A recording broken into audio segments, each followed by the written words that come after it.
हमारे विभिन्न ज्ञानवर्धक कार्यक्रम देखने के लिए आप हमें अभी सब्सक्राइब करें, बेल आइकन को प्रेस करें ताकि आप देख सकें हमारा कार्यक्रम सबसे पहले। और अधिक जानकारी के लिए फेसबुक पेज को लाइक करना ना भूलें। जय माँ इंद्राक्षी। इंद्राक्षी धाम में दर्शकों, आप सभी का हम हार्दिक स्वागत करते हैं। आज के दिन जिन जातकों का जन्म दिवस है, मैरिज एनिवर्सरी है, उन सभी को हमारी तरफ से बहुत बहुत शुभकामनाएं। आज हम विष कन्या योग का क्या उपाय होता है उसके बारे में आपको जानकारी देंगे। कुछ ऐसे दिनों में विशेष नक्षत्र पड़ने पर जब किसी कन्या का जन्म होता है तो ये योग उत्पन्न होता है। और दूसरी बात, इस योग में जन्मी जाति का कई बार बच्चे बहुत विलंब से पैदा होते हैं या दाम्पत्य जीवन का सुख उसका कमजोर होता है या गर्भ से संबंधित अनेकों प्रकार की समस्याएं कई बार झेलनी पड़ती हैं। ज्योतिष है, जैसे ज्योतिष में निसंतान योग होता है, नपुंसक योग होता है, अनेकों प्रकार के योग होते हैं। अब अनेकों प्रकार की समस्याएं भी हमारे जीवन में हैं, तो उन समस्याओं से संबंधित ये योग ऋषियों ने पहचाने हैं। अब इसका क्या परिहार हो सकता है, क्या उपाय हो सकता है, उसकी क्या काट हो सकती है, इस अंक में मैं आपको बताऊंगा। आइए पहले आज का पंचांग हम देखते हैं। 6 सितंबर सन 2021, दिन सोमवार, भादो मास, कृष्ण पक्ष, संवत 2078। तिथि आज 14 है, चतुर्दशी है, सुबह सुबह है, अमावस्या लग जाएगी। लेकिन मूलतः अमावस्या का कर्म, अमावस्या के उपाय वो कल होंगे। कल मंगलवार है, कल की भोमवारी अमावस्या है। कार्यक्रम के एंड में कुछ बातें उसके बारे में भी मैं आपको बता दूंगा। बाकी कल का कार्यक्रम सुन लेना। नक्षत्र मघा है, राहु काल 7:30 से 9, दिशा सूल पूर्वा दिशा। अब देखिए, ईश्वर ना करे किसी की कुंडली में इस प्रकार का योग हो, लेकिन इसीलिए कहते हैं कि कुंडली पहले बनवा ली जाए। इस योग से संबंधित जो उपाय होते हैं वो शादी से पहले अगर किए जाएं या कराए जाएं, सफलता ज़्यादा मिलती है। अब शादी से पहले कौन से उपाय, जैसे कुंभ विवाह, देखा जाएगा कि ये योग है या नहीं है। कई बार आपने देखा भी होगा कि आपके बच्चों को कुंभ विवाह की राय किसी पंडित जी ने दी होगी। अब वो मैं ये नहीं कह सकता कि उन्होंने किस आधार पर दी है, लेकिन अगर संपूर्ण विधि विधान से कुंभ विवाह वैदिक तरीके से किया जाए तो इस योग का परिहार हो जाता है, ये योग निकल जाता है। इस योग का जो दुष्परिणाम झेलना पड़ता है उससे हम बच जाते हैं। कुंभ विवाह के साथ साथ विष्णु भगवान का विशेष प्रकार का अनुष्ठान, विष्णु अनुष्ठान, विष्णु पूजन करवाया जाए तो भी इस योग से हमारा बचाव हो जाता है। दूसरी बात, पीपल के पेड़ से भी विवाह। जी हाँ, अब बहुत लोग कहते हैं कि इस धर्म में क्या इस प्रकार के अंधविश्वास हैं। ये अंधविश्वास नहीं है, बहुत ही प्रैक्टिकली साइंस इनके पीछे काम करती है। आज वैज्ञानिक आतुर हैं इन मंत्रों की शक्ति के लिए। गायत्री मंत्र की शक्ति विलक्षण होती है। पूरे विश्व में ये बात जो बुद्धिजन है वो समझ चुके हैं। हनुमान चालीसा में पृथ्वी और सूर्य की दूरी माप दी गई है। कहने का भाव, जो इन चीज़ों को बारीकी से नहीं जानते हैं उनके बारे में हम कुछ नहीं कह सकते, लेकिन अगर वक्त रहते बहुत सारे योगों का उपाय हो जाए तो जीवन में आप माने न माने सफलता मिलती है। मैंने ऐसे कई साधकों के हाथ देखे हैं हाथ देखता हूँ तो लगता है कि आपके जीवन में कुछ है ही नहीं, लेकिन जब उनके जीवन को देखते हैं तो बहुत कुछ बदलाव है। साधकों की बात कर रहा हूँ। तो जब देखा गया कि उनकी साधना ने उनके कर्म क्षेत्र को बदल दिया, उनकी साधना ने उनके ग्रहों के कुफल को बदल दिया।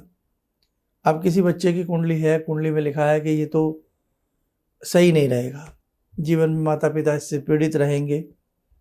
ये पूर्व जन्म के कर्म के आधार पर ये योग बन रहा है, पूर्व जन्म के कर्म के आधार पर। लेकिन इस जन्म में उसके लिए शुभ कार्य किए गए, उसके लिए शुभ चिंतन किया गया, उसके हाथ से शुभ कर्म कराए गए।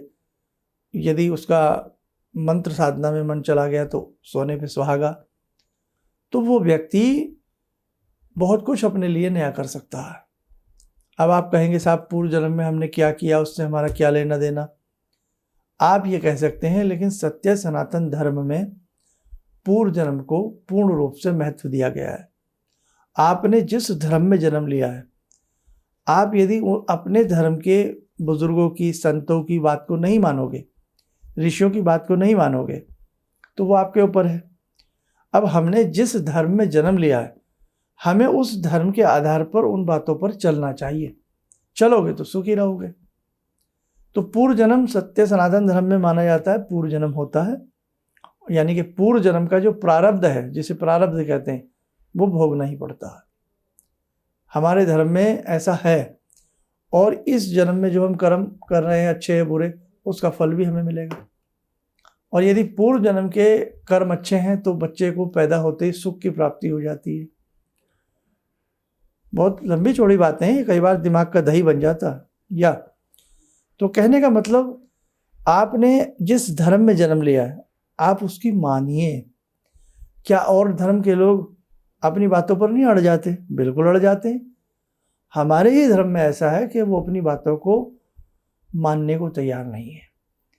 आप किसी भी धर्म की बात ले लीजिए, वो अपने धर्म को आंख मीच के ब्लाइंड होकर के विश्वास करते हैं। हम लोग विश्वास नहीं करते, फिर हम भटकते हैं। हम कई बार धर्म परिवर्तन करते हैं, कई बार हम ना इधर के रहते ना उधर के रहते। कहते हैं ना, धोबी का कुत्ता घर का ना घाट का। वो काम हमारे साथ भी हो जाता है। इसलिए भाई, हमने पौधा जिस पर्यावरण में बीज पनपता है उसी में पनपता है। हम चाहें कि गमले में साहब हम अखरोट पैदा कर लें, गमले में हम ड्राई फ्रूट्स पैदा कर लें, वो सिर्फ एक ख्वाब है। एक आधा कोई अखरोट आ गया छोटा मोटा, उससे मन खुश कर लिया, वो बात नहीं होती। जहाँ की जलवायु में वो पौधा बड़ा हो सकता है वो वहीं होगा। ऐसे ही जिस धर्म में हमने जन्म लिया है, हम उस धर्म में ही पनप सकते हैं। हम अपने धर्म को फॉलो करके ही जीवन के चिंतन को समझ सकते हैं और मोक्ष की प्राप्ति कर सकते हैं। बस ये बात ध्यान रखना। दूसरी बात, शादी हो गई और हमने कोई उपाय ऐसा नहीं किया, जो विष कन्या वाली बात चल रही है। उसके बाद दुर्गा सप्तशती के अनेकों अनुष्ठान हैं, जो गायत्री मंत्र को से संपुटित करके दुर्गा सप्तशती के 108 पाठ कराए जाएं तो भी इस योग से बचा जाता है। मंगल कांडी अनुष्ठान कराए जाए तो भी इस योग से बचा जाता है। वट सावित्री व्रत वो बच्ची अच्छी भावना से रखे और रखती रहे हर वर्ष, तो भी इस योग से बचा जाता है। तो आज मैंने ये विष कन्या योग के परिहार, यानी कि कुछ उपाय आपको बताए। भगवान न करे किसी के साथ ऐसा हो, लेकिन ये ग्रह हैं, इनका प्रभाव सबके ऊपर आता है। हमारी कर्म गति के आधार पर इनसे कोई नहीं बच सकता। इसलिए कहते हैं, समय रहते या तो अपनी जन्म पत्रिकाएं दिखा ली जाएं, बनवा ली जाएं, और यदि जन्म पत्रिकाएं आदि नहीं हैं तो हाथ की रेखाएं पढ़वा ली जाएं, और उसके समय रहते कुछ उपाय हो जाए तो हम आगामी समय को सुखमय बना सकते हैं। आइए, समय हो चला आज की ध्यान साधना का। ध्यान साधना में जुड़ते हैं भगवान शिव शंभु से।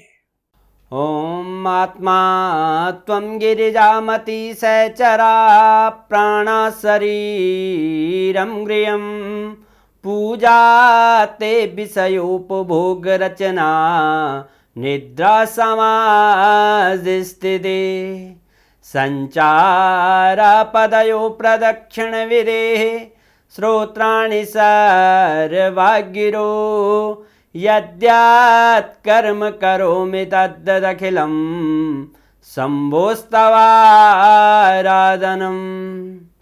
चन्द्रोद्भासितशेखरे स्मर हरे गंगाधरे शंकरे सर्पे भूषितकण्ठकर्णविवरे नेत्रोत्तवे स्वानरे दन्ते त्वकृतसुन्दरां वरदरे त्रैलोक्यसारे हरे मोक्षार्तिं कुरु चित्तवृत्त्यमचलं मन्येस्तु किं कर्म वे वन्दे देव उमापतिं सुरगुरुं वन्दे जगत्कारणं वन्दे पन्नगभूषणं मृगधरं वन्दे पशूनां पतिं वन्दे सूर्यशशाङ्कवह्निनयनां वन्दे मुकुन्दप्रियं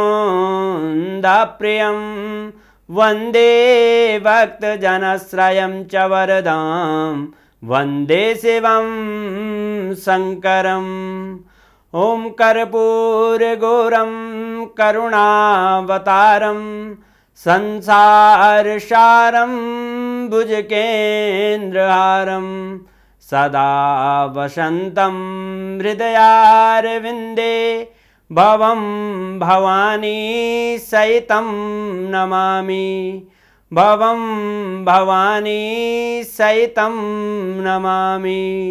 कवच बना लें, ध्यान करें, शिव शंभू का शुभ आशीष हम सब के ऊपर बरस रहा है।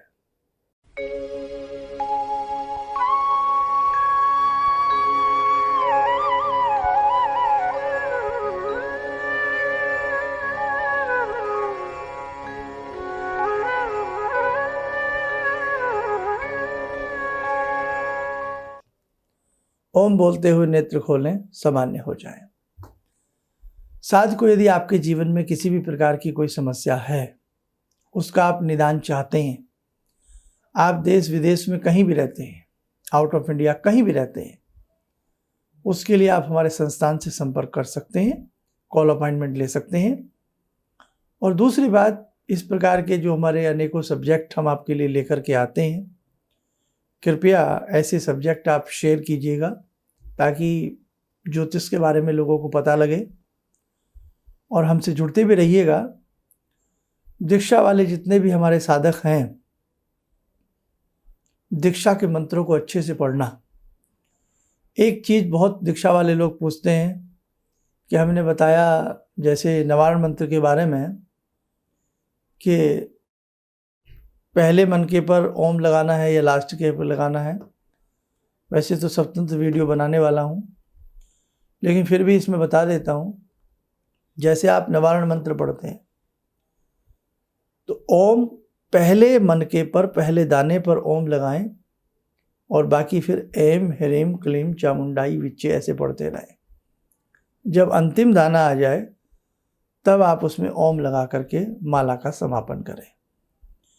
माला किस विधि से चलानी चाहिए, माला चलाने का तरीका क्या होता है, माला पर जप करने का, उसके लिए आप हमारा माला से संबंधित हमारा नाम डाल करके कार्यक्रम देख लें। आपको बहुत सारी बातें उसमें समझ में आ जाएंगी। आप स्वस्थ रहें, सुखी रहें। इन्हीं शुभकामनाओं के साथ हम अपनी वाणी को विराम देते हैं। जय मां इंद्राक्षी। मेरा नाम श्रद्धा निखारे है और मेरी प्रॉब्लम थी कि मेरी शादी फिक्स नहीं हो रही थी। आपने कंगन का उपाय बताया था और मैंने वो उपाय किया भी और 15 दिन के अंदर मेरी शादी फिक्स हो गई। किसी भी समस्या के समाधान के लिए मिले प्रसिद्ध हस्तरेखा एवं वास्तु विशेषज्ञ प्रोफेसर धर्मेंद्र शर्मा जी से। नोट: शिविर में भाग लेने हेतु एवं व्यक्तिगत रूप से मिलने के लिए कॉल करने का समय सुबह 10 बजे से शाम 6 बजे तक।